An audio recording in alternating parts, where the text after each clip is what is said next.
peraturan, prosedur, SOP yang sama, mempunyai polisi yang sama. Kita pastikan bahawa FGV Top ini boleh orang kata tu memperketatkan dan memperkemaskan.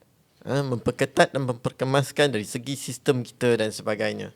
Dan ianya dibangunkan secara khusus untuk menangi cabaran-cabaran masa depan. Bukan cabaran-cabaran sekarang je. Cabaran-cabaran yang secara sistematik. Sebab permintaan dunia ni dia berubah-ubah. Tetapi dengan perubahan mungkin market, pasaran, suasana, geopolitik yang berbeza dan sebagainya ni, dengan adanya FGV Top ni, dengan adanya sistem ni, kita boleh menangani cabaran-cabaran yang akan datang yang kita tak jangkakan sekarang. Tetapi ianya mungkin boleh berlaku di masa hadapan. Itu komen saya, Nuri. Okey, terima kasih Cik Zul.